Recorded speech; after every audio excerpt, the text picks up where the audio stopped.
Hi everyone, I wanted to go over a couple quick things before we start our animal classification chart. On Schoology, if you look in our folder, I have added a few links to help get you started with finding animals. If you type in your specific animal name in the search bar, on those links, it should pull up information about the specific scientific classification levels that you're going to need to fill out your chart. Please watch the full video. I walk through kind of what you need to set up, and then I start an example so you can kind of see what you're looking for. This is very on your own, and you're going to have to look up websites, and you're going to have to look and scroll through some information. You can use Wikipedia for this, as long as you can find all the different classification levels. And if you have any questions, you can email me, but I need to know your specific animal name so I can help you look up those answers as well. This will be due on Tuesday since we'll be off tomorrow, Friday, and then Monday. So you will have some time to do that. It's not required that you get it finished over the weekend. And this is all that you are working on today. So just make sure you watch this video and kind of go through the steps and use the links that I've provided. Good luck, guys. As well, you will see a classifying animals chart. You're going to click on that chart, and we are going to go through this activity together. So once you click on the chart, you need to make a copy. Make your copy of the chart, and you should have something that looks like this.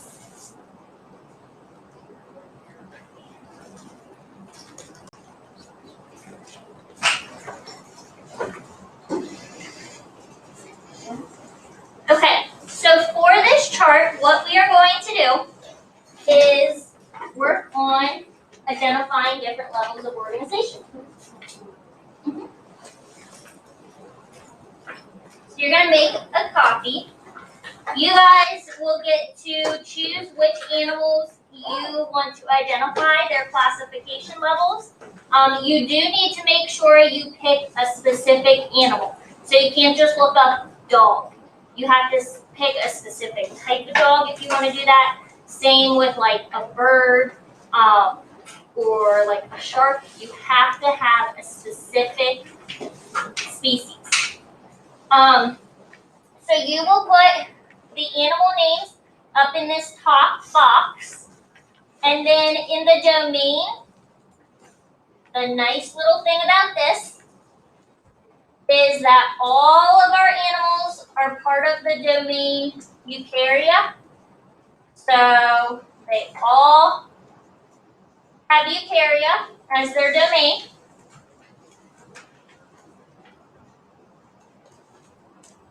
And then because we're looking at animals, all of them are part of the Animalia kingdom. Okay, so those two classification levels will be the same across your chart for all of your animals. Now, the text in your chart might be like really weird from the text that I use, so you can go through and change that text to make it smaller or change what like style it is because it's kind of big in the boxes.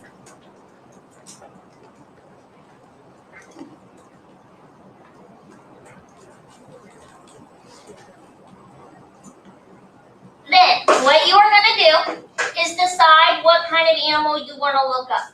As an example, my first one, I want to look up the blue ringed octopus, right? I'm going to go to Google, and I'm going to type in blue ringed octopus classification, okay? Then it's going to probably pull up some information like this. You're going to need to look and scroll through a couple websites. Some good ones that you will find for animals are going to be BioWeb, or like A to Z animals. Those are all very good ones. But I'm going to click on this BioWeb, and it will pull up information about that specific type of octopus. Now, it has my different classification levels. Domain is eukaryote, which is that eukarya. So I have that. My kingdom is Animalia. We have that.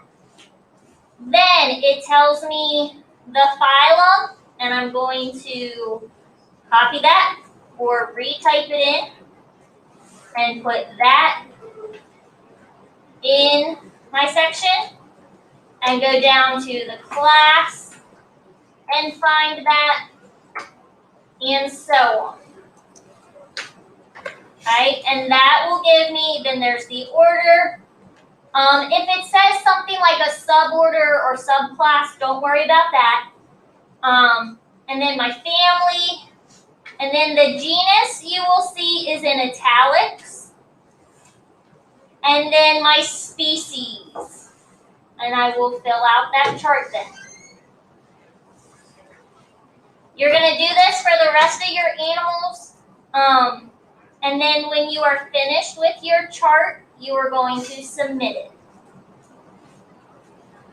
So we're doing 5.